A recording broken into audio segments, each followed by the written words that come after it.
Assalamualaikum warahmatullahi wabarakatuh. Today, our group will present about one of the sources of law in Malaysia, which is legislation. Okay, before we proceed, we need to know that legislation is derived from a Latin word, legis, which means law, lation, which means making. Okay, or in a complete phrase, we can call legislation as a making law. Okay, next, we will go to the definition of legislation. Okay, what is legislation?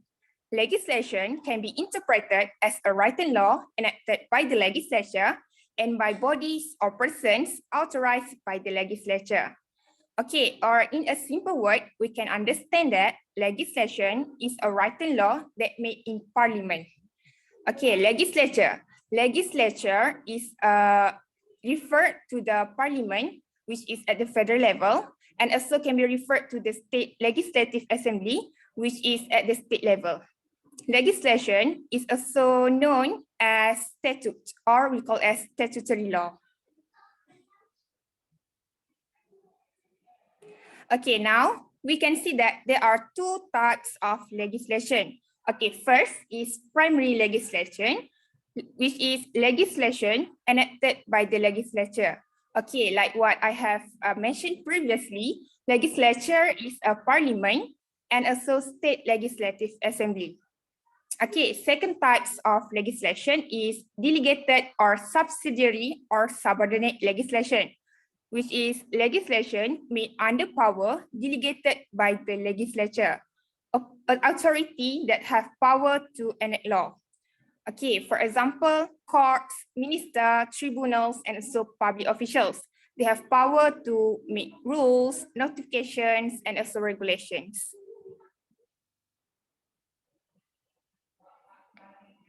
Okay, here is two powers that can enact law. Okay, first is parliament, which is at the federal level, and second is state legislative assembly, which is at the state level. Okay, as Malaysia, we can see that a written constitution is a supreme law in parliament, but it is not a supreme law in a state legislative assembly. Okay, it is obviously seen that they can enact law only within the limits and in the manner prescribed by the federal and state constitution.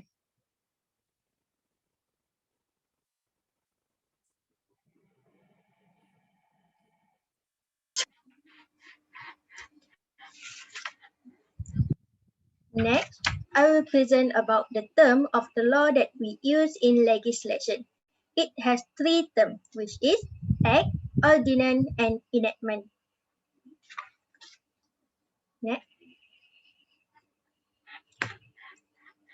First term we use in legislation is Act. Act is the term for the law enacted by Parliament. It has four types of Act, which is first, Principal Act.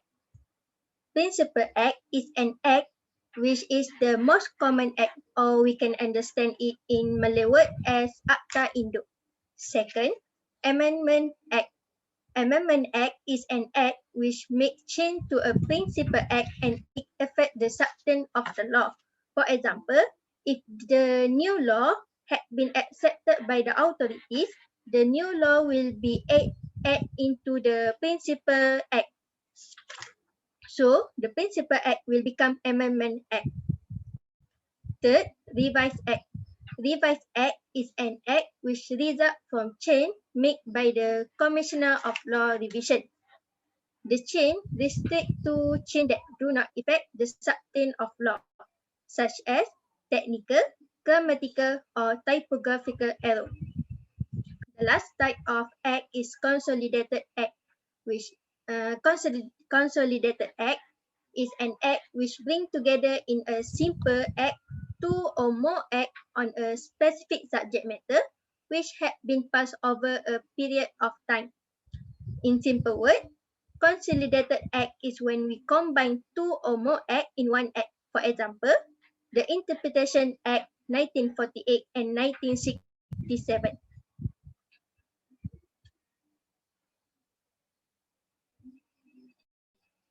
The second term we use in legislation is ordinance. Ordinance is the term for the law that enacted by three legislation, which is first, federal legislature. It includes the law by federal legislature between 1 April 1946 and 10 September 1959. Second, by state legislature, which is the State Legislative Assembly in Sarawak. Third, by Yang di-Pertuan Agong during an emergency proclaimed under Article 150 on the Federal Constitution. Next. The last term we use in legislation is enactment. Enactment is the term for the law that enacted by the State Legislative Assembly, except in Sarawak. It is because in Sarawak we call it as ordinance. That's all.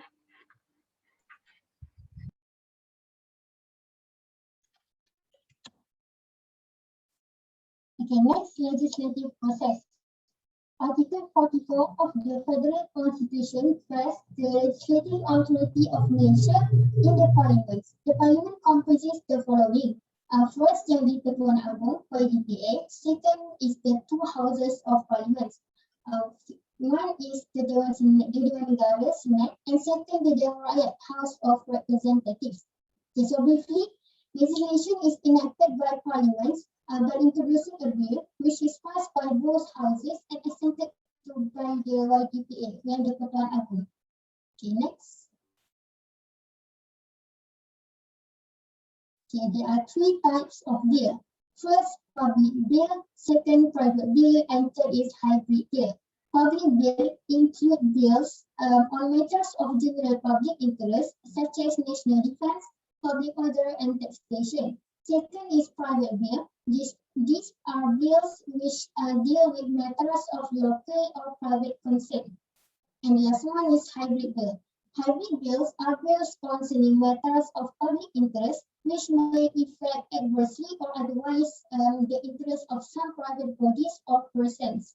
Okay, so a bill may originate in either Dewan Senat or representative. Although it most often originates in the Dewan Rakyat, bills concerning tax or expenditure, money or supply bills must originate in the Dewan Rakyat.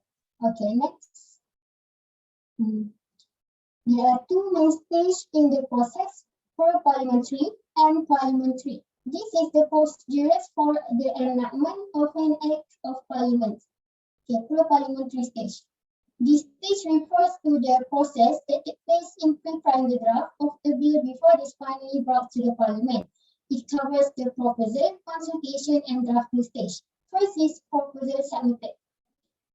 Proposal for legislation may come from various sources. For instance, for example, election manifesto of the political party that becomes the government, policy decisions of a ministry, or from pressure groups. Okay.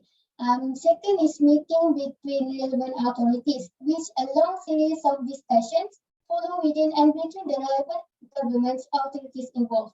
Expert and interested outside bodies may be consulted, but if the proposal is particularly important, there may be even public discussions in the media. Okay, third, drafting of bill by parliamentary draft person.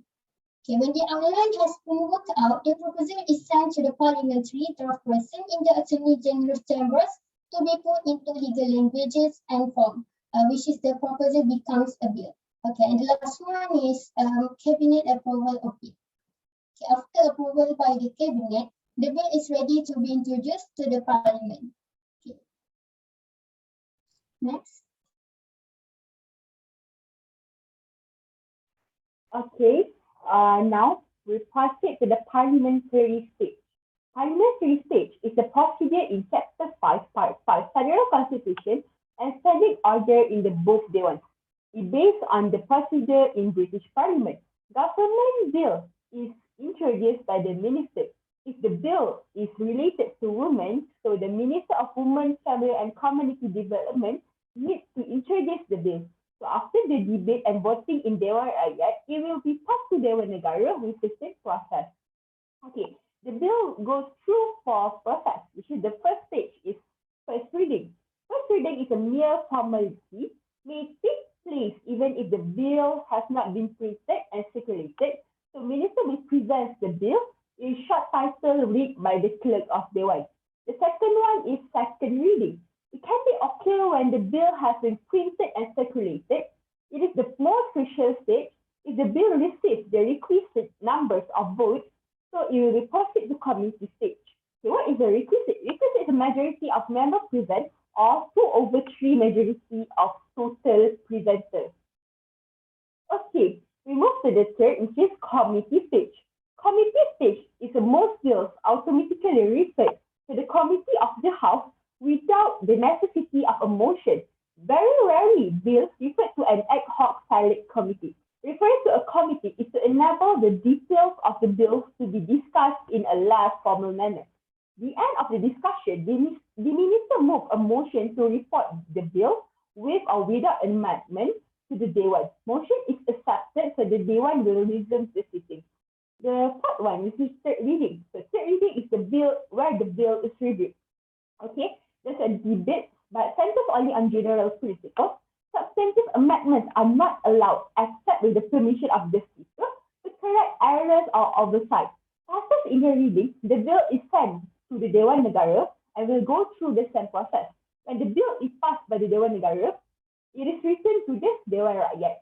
Okay, the fifth one, Royal Assent. Royal Assent, it is presented to the Yang di-Pertuan Agong YDPA for his assent.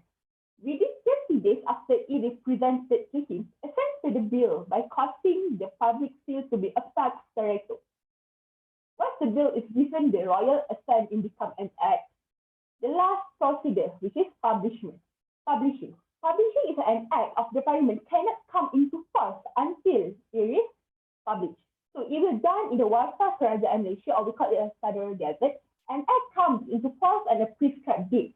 But if there is no date is prescribed, the date immediately following the date of its publication in the Gazette. Even published in Malay and English, Malay text is the authoritative text, unless otherwise it will be prescribed. Okay.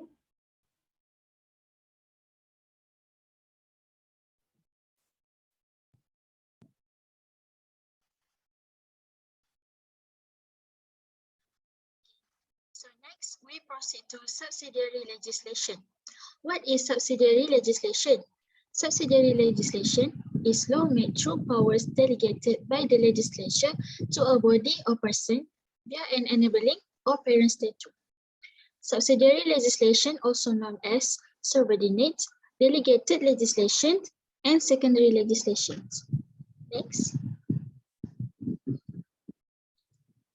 There are 5 types of subsidiary legislation, which is rules, regulations, bylaws, notifications, orders, and etc.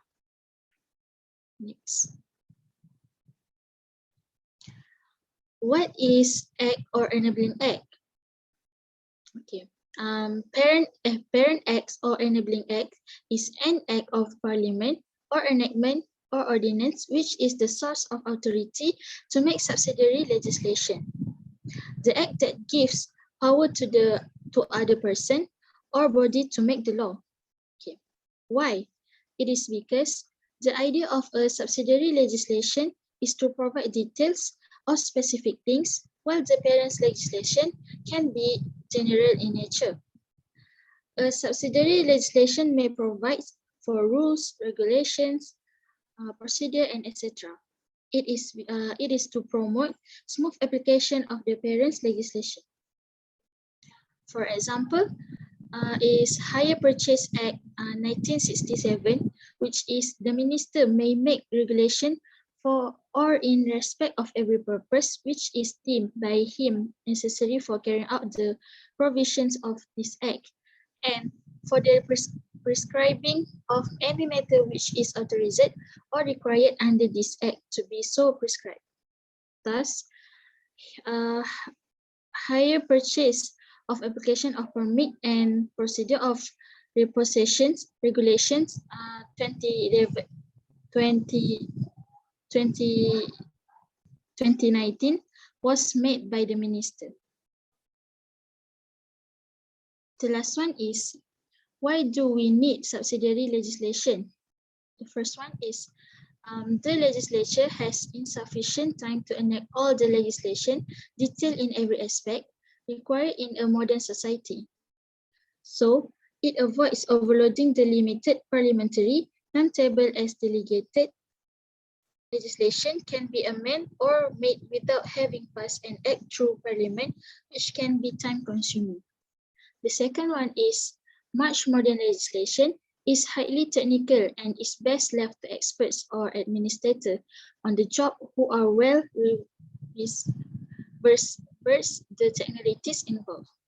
And the last one is the legislature is not continuously in session and its legislative procedures are cumbersome.